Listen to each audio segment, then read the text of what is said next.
Welcome back to Becoming You Again. I'm your host, Karen Nelson, and you're listening to episode number 124.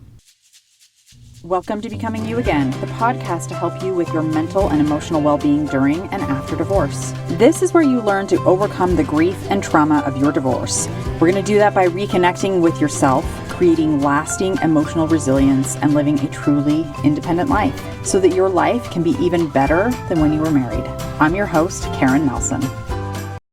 Welcome back to the podcast, everyone. I'm so glad that you're here, that you're listening. This is just a quick little reminder that if you are liking the podcast, if you've gotten anything great that you feel like is helping you as you go through your divorce, deal with your mental and emotional needs, this is my plea to please take just 10, 20, 30 seconds right now and leave a quick rating and review on whatever podcast app you are using. I really appreciate it and thank you so much. All right, my friends, welcome back to today's episode. This episode is, as you've probably seen from the title, it is about recognizing abuse. And I felt like this was something important that I needed to talk about. I haven't really covered specifically this topic on the podcast yet. And so first of all, I just want to say, obviously, this topic has a trigger warning. It's possible that as you're listening to this, you may recognize some patterns, some behaviors, some attitudes in your relationship. And if you are recognizing things, of course, there is help available.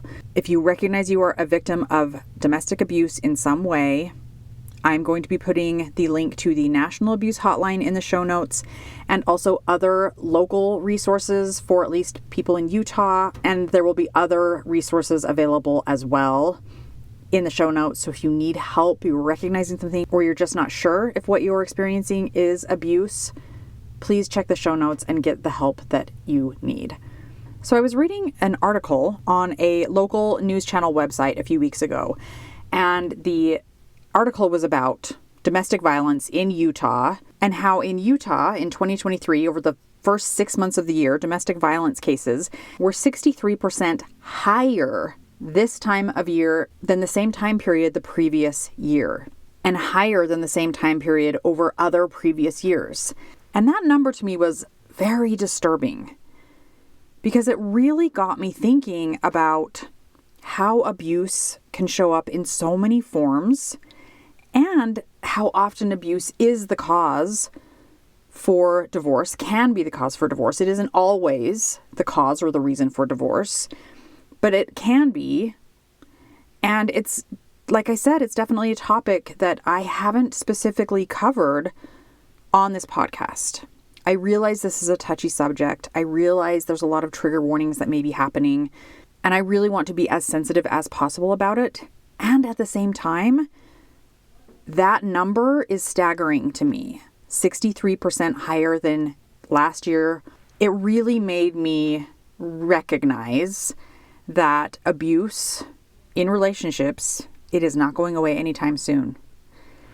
And the more information that we can put out there, the more we talk about it, the more people who are in abusive relationships become aware of the abuse, or aware that help is out there, or aware that they don't have to stay in those situations. Hopefully, more people can get the help they need to get out of those abusive situations, to get out of the abusive relationship and be able to create safety for themselves, their children, their lives moving forward. So that is why I am doing this episode. It is going to be mostly informational, but I hope that even if there is just one person who hears this and recognizes something in them, in their relationship, and is able to get the help they need, then to me, that is 100% worth putting this episode out there. So I hope that this will be informative. And of course, remember, I will offer so many links in the show notes, phone numbers, links that you can click, places you can text, all of that kind of information. So make sure and check out the show notes if you need to. What I'm going to do is I'm going to describe different types of abuse and then what that could possibly look like. It may look like something that I am talking about. It also could look like something else. So just keep that in mind as you are listening, because What we often do as women, and I'm going to refer to this as women because I am a woman and I coach women, and so this is the experience that I have. Abuse doesn't only happen to women. Abuse happens to all kinds of people, but I will be speaking about it mostly from the perspective of a woman. But just know that abuse can happen in all forms to all people. But often what women will do is we will downplay things that might be happening to us in our relationship, in our marriages. And we will say things like, well, he didn't really mean to do that. Or he isn't trying to be mean. Or I'm partly to blame because I made him mad. Or we will tell ourselves that what's happening to us isn't that bad because he didn't hit me or he didn't strangle me. All he did was throw his phone at the wall, or all he did was punch the wall by my head, or something else. But this is why, this downplaying, this pretending, this acting like things aren't as bad as they are, those types of actions are abusive. And when you're making excuses, when you're downplaying, I totally understand it can be a safety mechanism for you. I understand that, but I also want you to know that help is available. So I'm going to, again, talk about different types of abuse, what it might look like, and then you get to decide for yourself the next steps you take. And that can look many, many ways. And I'm not here to tell you what's right for you. I'm just here to give you the information. I am getting a lot of this information from loveisrespect.org. Go there. It's a great website. If you can safely do that for yourself, please do that. Again, that one will also be linked in the show notes. I'm also getting information from the news article that I read, which was listed on the KSL website. And I am also getting information from my own experience from coaching and from my trauma certification. So all of those things come together to give us all of this information about different types of abuse and what it might look like. So here are some of the different forms, and this is not all inclusive. There may be other forms of abuse, but these are kind of the main ones that I wanted to talk about that abuse can take. This can include physical abuse, emotional and verbal abuse, sexual abuse, financial abuse, and digital abuse. So physical abuse is any intentional or unwanted contact with you or something that is close to your body. It could also be any kind of behavior that either causes or has the intention to cause injury, harm, even death. And something that I want you to keep in mind as you're listening to this is that abuse, physical or otherwise, it may not always cause physical pain. Like physical abuse doesn't necessarily cause physical pain. It may not even leave a bruise. But abusive behavior is unhealthy, and in any form, it should be taken seriously.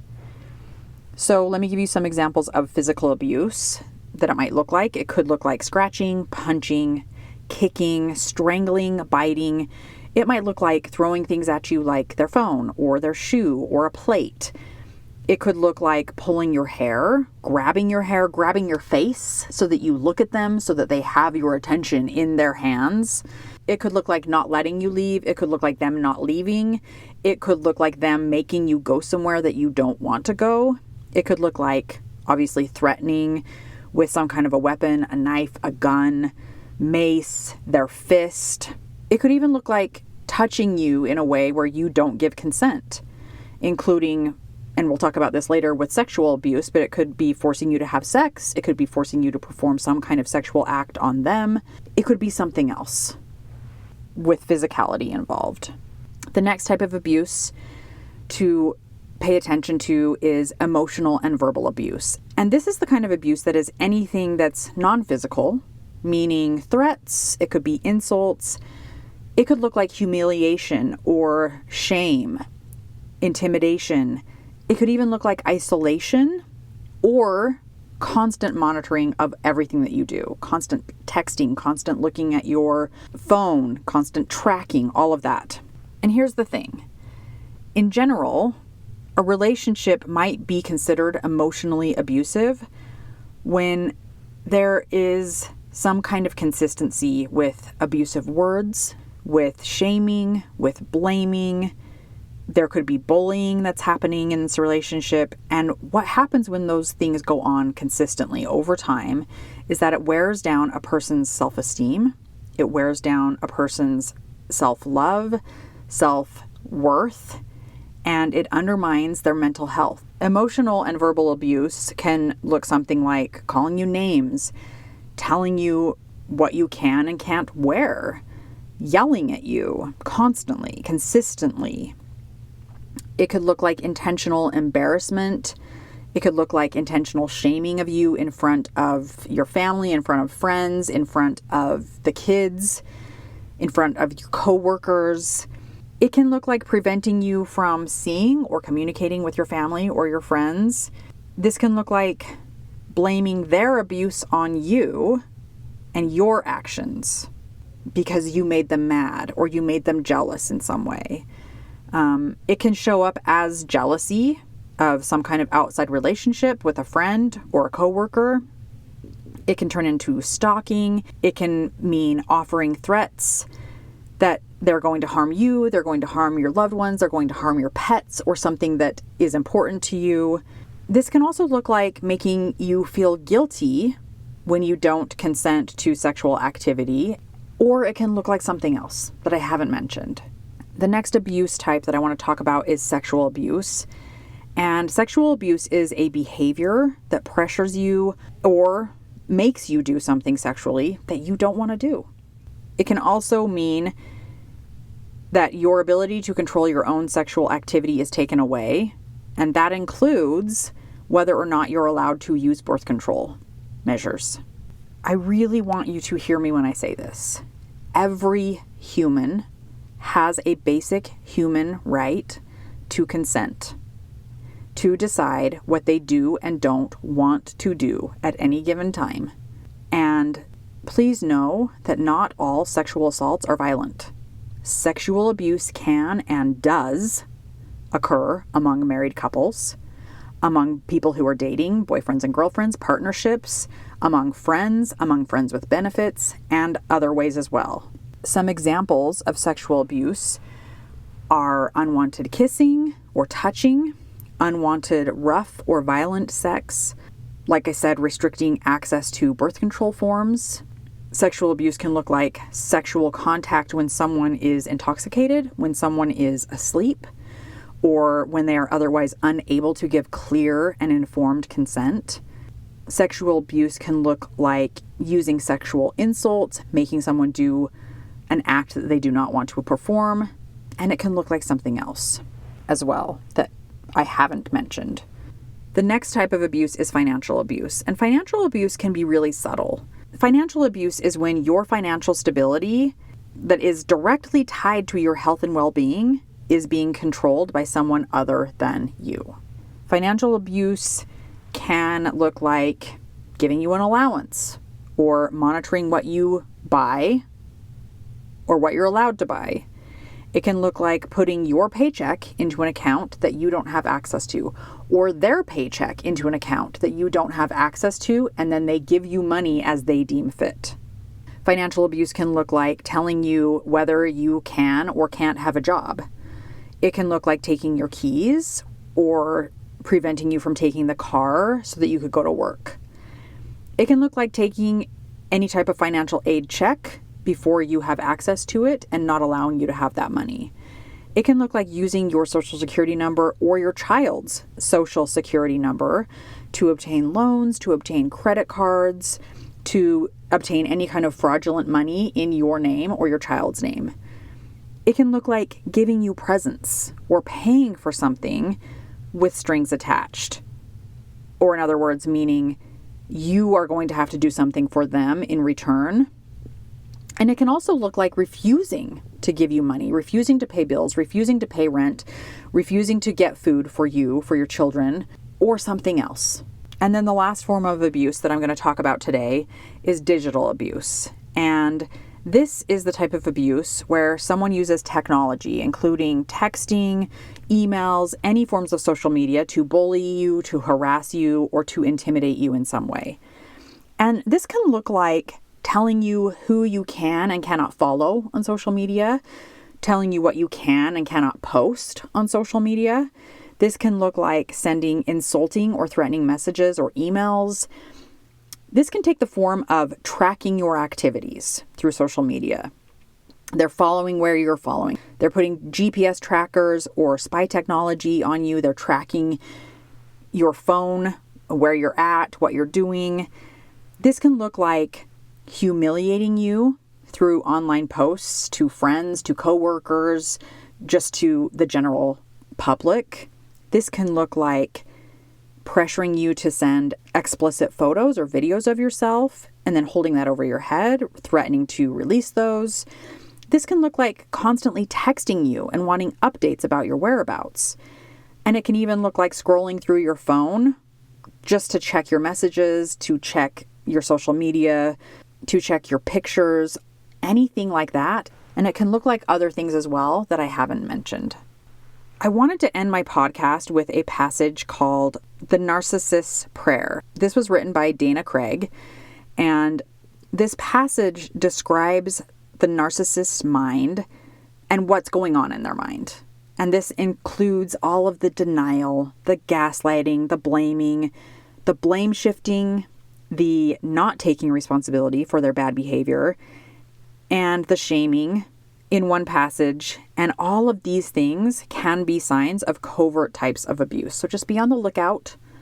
Pay attention to your own relationships and what's going on in those relationships. And again, only you will know if what is happening is abuse. And perhaps if you've become aware of it, this might be the time to take action in some way or another, whatever that looks like for you. The Narcissist's Prayer by Dana Craig. Quote, "That didn't happen, and if it did, it wasn't that bad. And if it was, that's not a big deal. And if it is, that's not my fault. And if it was, I didn't mean it. And if I did, you deserved it." End quote. That passage definitely very succinctly describes a narcissist and their abusive actions. And so again, pay attention to your relationships and what's happening within them. You are the person who knows your situation better than me, better than anyone else. If you are listening to this episode and you are becoming aware of some type of abuse, you are becoming aware of a narcissist personality in your relationship, or perhaps you've been aware of this for a while, or maybe you're just not quite sure that what is happening in your relationship is abuse, I want to remind you that you do have a basic human right to feel safe and to be in control of your own life. Use the resources that are available to you in the way that feels safe and loving for you in this moment. Again, everything will be linked in the show notes. Please know that help is available. You are loved. Thank you for being here. I will be back next week. Hi friend, I'm so glad you're here and thanks for listening. I wanted to let you know that if you're wanting more, a way to make deeper, more lasting change, then working one-on-one with me as your coach may be exactly what you need. Together, we'll take everything you're learning in the podcast and implement it in your life with weekly coaching, real life practice, and practical guidance. To learn more about how to work with me one-on-one, go to KarenNelsonCoaching.com. That's www.KarenNelsonCoaching.com. Thanks for listening. If this podcast agreed with you in any way, please take a minute to follow and give me a rating wherever you listen to podcasts. And for more details about how I can help you live an even better life than when you were married, make sure and check out the full show notes by clicking the link in the description.